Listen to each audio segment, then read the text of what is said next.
Alors qu'est-ce qui rend un véhicule électrique moderne si spécial? Bien sûr, il y a le silence, l'accélération incroyable. Mais au-delà de ça, il y a une révolution complètement invisible qui est en train de se jouer. C'est ce qu'on va décortiquer aujourd'hui. On va plonger au cœur de l'écosystème Next Gen Manufacturing, Nexus, pour vraiment comprendre comment on repense de A à Z la conception et la fabrication de ces voitures. On va commencer par le commencement, la sensation au volant. Si on a déjà conduit un véhicule électrique, on sait de quoi je parle. C'est une expérience vraiment à part, qui n'a rien à voir avec un moteur thermique traditionnel. Voilà, c'est exactement ça. On appuie à peine sur la pédale et pouf, toute la puissance est là, immédiatement, sans un bruit, sans la moindre vibration. Juste une poussée, comme ça, fluide, continue. Ça change absolument tout. Mais alors, comment c'est possible? D'où ça vient? Quel est le secret d'ingénierie qui se cache derrière cette sensation si particulière? C'est la grande question. Et pour y répondre, il va falloir ouvrir le capot et regarder ce qu'il y a dedans. Allez, on y va. On plonge à l'intérieur. Et la première chose à savoir, c'est que le groupe motopropulseur d'un VE est, en apparence, d'une simplicité désarmante par rapport à un moteur à combustion. Mais attention, sa performance, elle, repose sur une harmonie parfaite. Tout tient sur 3 grands piliers. La batterie, l'onduleur et le moteur. C'est ce trio qui doit fonctionner en parfaite symbiose pour transformer l'électricité stockée en pur mouvement. Donc si on résume, c'est assez simple en fait. La batterie, c'est le réservoir de jus, si on veut.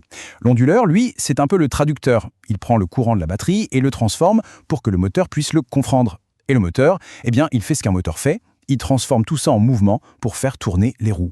Simple, hyper efficace et surtout avec beaucoup moins de pièces qui bougent qu'un moteur classique. C'est ça qui donne cette réactivité et cette fiabilité dingue. Bon, mais avoir les bons composants, le matériel, ça ne fait pas tout. Loin de là. Pour que toute cette mécanique fonctionne de manière optimale, et surtout en toute sécurité, il y a une couche d'intelligence par-dessus. Une sorte de chef d'orchestre invisible qui supervise tout en permanence.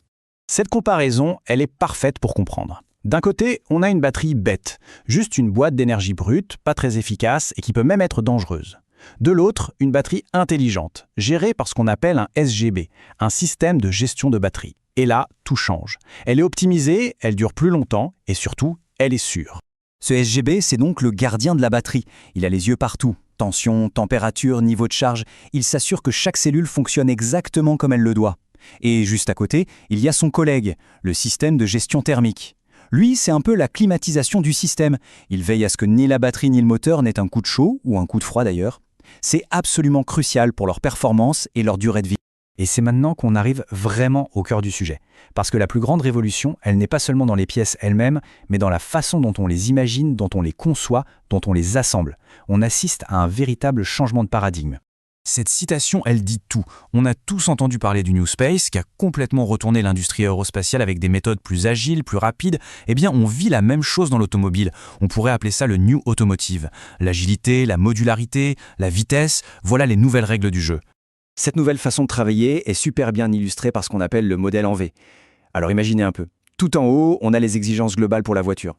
Par exemple, elle doit avoir 500 km d'autonomie. Ensuite, on descend, on décompose cette exigence en plus petits morceaux, jusqu'à la plus petite pièce. Et puis, et c'est là que c'est génial, on remonte de l'autre côté, en assemblant tout virtuellement et en testant chaque étape sur ordinateur. L'avantage, c'est que ça donne une souplesse incroyable. Les ingénieurs peuvent jouer au Lego en fait. Ils créent des milliers de prototypes virtuels en mélangeant et en associant différents modèles de composants. On veut tester une nouvelle batterie avec un vieux moteur? Pas de problème, on lance la simulation. Et tout ça sans jamais avoir à fabriquer la moindre pièce physique. Et voilà, on y est. Le point central de toute cette histoire, c'est ça, le Next Gen Manufacturing Nexus. C'est ce carrefour où la conception, la simulation et l'intégration se rencontrent. Tout ça dans un monde 100% numérique. Et les conséquences, elles sont énormes. On parle de cycles de développement qui sont pulvérisés, des coûts qui chutent et surtout des voitures qui sont optimisées dans les moindres détails. Autonomie, performance, sécurité, tout ça est réglé bien avant même d'avoir assemblé le premier boulot. Et le plus fou, c'est que cet écosystème de développement ne s'arrête pas à la fabrication de voitures. Il ouvre la porte à des possibilités bien plus larges. Prenez la technologie V2G pour Vehicle to Grid ou véhicule réseau. Grâce à toute cette ingénierie de pointe, un VE n'est plus juste un objet qui consomme de l'électricité, il peut aussi en devenir une source. Pensez-y une seconde. La voiture devient une batterie sur roue pour la maison. Elle peut alimenter le foyer pendant une coupure de courant. Elle peut stocker l'énergie des panneaux solaires pendant la journée pour la restituer le soir. Le véhicule fait maintenant partie de l'écosystème énergétique global. On peut même imaginer des flottes de voitures qui aident à stabiliser tout le réseau électrique d'une ville. C'est cette vision-là que le Nexus rend possible.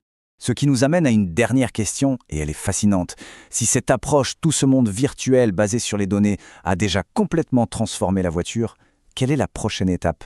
Quelles autres innovations cet écosystème Next-Gen Manufacturing, Nexus, va-t-il bien pouvoir créer demain ? Franchement, la révolution ne fait que commencer.